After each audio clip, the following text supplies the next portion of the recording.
What is the best way to do both? To have amazing, speaks for you style that shows you in your best light, and to know with confidence that you're not wrecking the planet. There are 3 things you need to know when you shop and style yourself, 3 insights.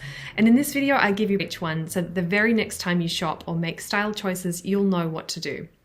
I've been thrilled to see that most of my clients want to shop sustainably. We don't need to be told. We know the planet is in a bad way and fashion contributes hugely. The fashion industry is the 2nd most polluting industry in the world and is the 2nd largest consumer of the world's water supply. Despite this, people are buying more garments. In the last 2 decades, the global production of clothing has increased by 100%, and population's gone up as well, but only by 30%. That equates to 14 items per human on the planet every year. These facts are rather devastating, and if you're here, you've decided to do something about that in your own life, which I applaud you for. Firstly, I'm going to share with you the most powerful, positive thing that you can do, and secondly, I'll inspire you with a way to truly enjoy both your sustainable lifestyle and your style, and thirdly, I'll give you the top materials to avoid and 5 excellent sustainable replacements. Now, if you could wear that sweater just one more time, how much impact do you think that would save the planet? And if you could wear a pair of trousers just 10 more times, how much difference would that make? Well, you might be surprised, but extending the life of clothes that we've already bought is the single most effective measure we have for reducing our environmental footprint. Research from Norway has shown that across all products, everything we buy, this is even more effective than recycling and reusing. So why is that? In the case of clothes, they're difficult to recycle and they are not recycled very much as a result. Also, the recycling process is energy intensive and reusing clothes takes time and attention. There are all kinds of ways to give clothes that have already been created a longer lifespan. Here are 3 that I see making the biggest difference in my wardrobe and in my clients' wardrobes. Firstly, when you buy, thinking about how much commitment you have to that piece of clothing. There's a difference between clothes that are a shallow crush and clothes that you feel strongly, personally committed to. The shallow crush is likely to be shown the door fairly quickly and usually without too many wears. But the clothes that you have a much more meaningful, strong connection with are the ones that you'll keep in your life for a long time to come. And buying more of those clothes is one of the best things you can do to shop sustainably. Now, this doesn't mean that you need to fill your wardrobe with timeless classics. That might not be your style. And nor does it mean that you focus only on quality basics, although that can be a great step. And it's a really important part of the picture. Instead, you want to look for 3 characteristics. Clothes with long-term potential have these 3 characteristics. Firstly, they make your body shape look fantastic. Secondly, they harmonize with your natural palette of colors. And thirdly, they align perfectly with your taste and they convey your unique je ne sais quoi. So this means getting to know your taste can be a really powerful step, and I call this your style story. I have a video which I will link here on how to define your unique taste in clothes. The second way to extend the life of clothes you already have is to shop your wardrobe, other people's wardrobes, or thrift stores. Now, you might love or hate the idea of thrifting. Recycle boutiques, pre-loved, reloved clothing stores, upcycling, and all manner of thrift options have given us the perfect way to buy fresh inspirations and workhorse pieces that already exist. And they've often been cleaned and pressed ready as new. But if you're not a huge thrift shopper, there are other ways to dip your toe in the water and give it a try. I've done a number of clothes swap parties with women who realize that clothes in their wardrobe could serve someone else now. They've moved on from them and they are ready to share. And people love telling stories about where they got their clothes from, what they meant to them, and they're ready to extend the life of the garment in another way. Another place to thrift is to shop from your own wardrobe, getting reacquainted with the pieces that you already have, seeing them differently, turning your wardrobe around. A wardrobe makeover can really help you achieve that, so check out my wardrobe makeover video here for popular tips. The third way to extend the life of our clothes is to have that question in our mind, is there something I could do to it that would allow me to use this garment for longer?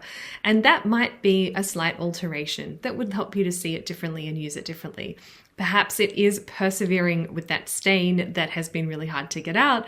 Perhaps it's reworking the way that you wear the piece so that it flatters you more and it can stay. Here's the second thing to know, and one of the experiences that paved the way for me as I became a stylist demonstrates this perfectly. It happened in my early 20s. At that time, we moved house, and as I packed up my room, I sorted my clothes into 2 large cardboard boxes. The first one was the box of clothes I planned to keep my eye on. It had my best pieces in it and I did not want to lose those.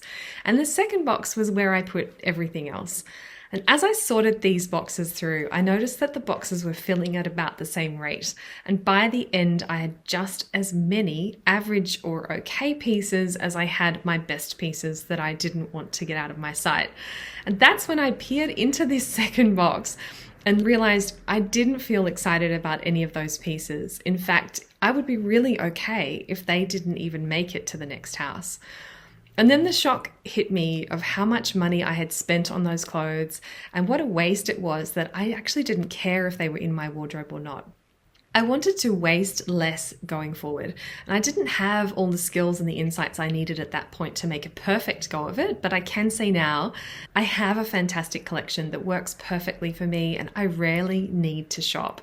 I do enjoy shopping, but I don't shop that often. Being smart about my styling has been one of the most sustainable things that I could do, and that can be the same for you. Now, this is perhaps a surprising insight because it might sound like you need to shop more to get there, and it's a mistake I often see women making. They hope that shopping will improve their style. Maybe they just haven't found the right stores yet. And I did that too. I experimented, continuing to shop for about another 9 or 10 years after that moving day. But I ended up with more mistakes, which just added to the issue. And it wasn't until I realized the real reason I was still shopping wastefully that I could start shopping less. I simply wasn't clear enough about which pieces in store would work beautifully for my particular shape and my style. And once I got those things clear, then I could begin to focus my attention in the right direction.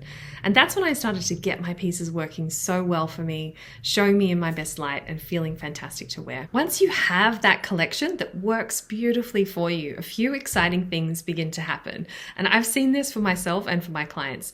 You shop less often because you have what you need. You wear your pieces for longer because you love them and you don't want to let them go. And you tend to gravitate to quality because you have your basics covered. If you haven't already started, a soft edit can give you an immediate boost to your style and help you get on your way. And I explain how to do that in the makeover video I mentioned earlier, which is on this channel. This channel is about being seen in your best light in a corporate environment. I want you to enjoy a wardrobe and a personal image that support you to bring your authority and your influence to the world. So if that sounds good, hit subscribe. And at the end, if you're looking to take a style journey, I'll show you how you can work with me to achieve that. Let's talk about the third key insight for sustainable style. The worst thing we can do for the planet is to continue to buy fabrics that are nasty to it. The good news is that we can make a massive positive shift by avoiding just 2 types of material. So I'll tell you these 2 and 5 brilliant alternatives. Polyester currently accounts for about 52% of the fiber production for clothing. Brands like to use polyester because it's easy to use. You can make it look like cotton, silk, wool, you name it, and it's a lot cheaper. Some effects in clothes require polyester to create, for example, pleats in skirts like these. Most polyester is made from crude oil, so it's non-renewable. Chemical dyes are often added to the fabric, and when polyester clothes are washed, they shed particles that contaminate water. Also, polyester is very difficult to recycle, often because it's combined with other fibers. So it might be cheap and versatile, but it comes at a great expense to the planet. Cotton. Cotton currently accounts for about 33% of all clothing fiber production.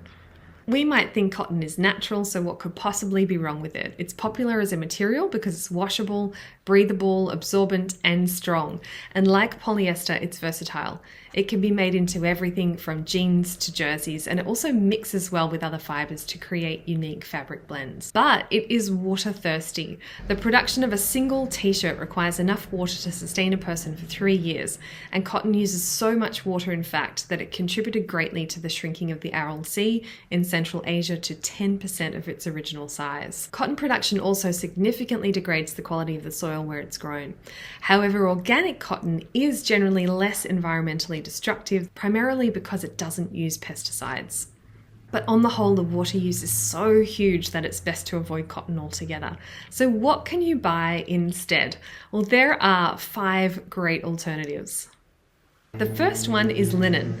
Linen only requires 6.4 litres of water for 1 top, as opposed to 3 years for 1 single person for a cotton t-shirt. Linen is also breathable, lightweight, it's a fantastic alternative. Secondly, bamboo has some advantages. Bamboo requires very little water to grow and it's biodegradable.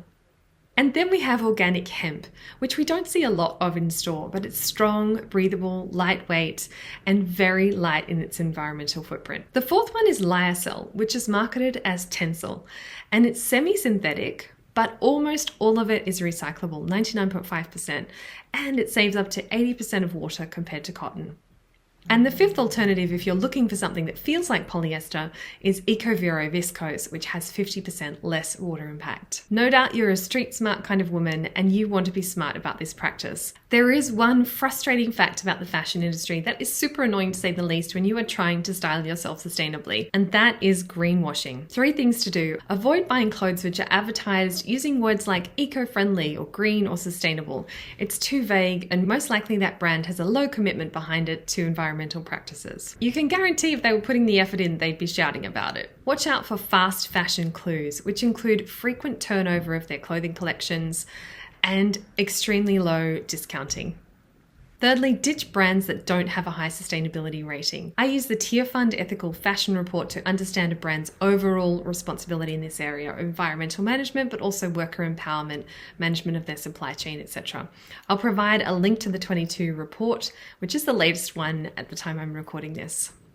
Now, if you want to be seen in your best light and convey your unique je ne sais quoi, I have an online program that shows you how. It consists of a course, community, and coaching calls, and you can apply to join me there at the link in the description. Look for online program. See you again soon.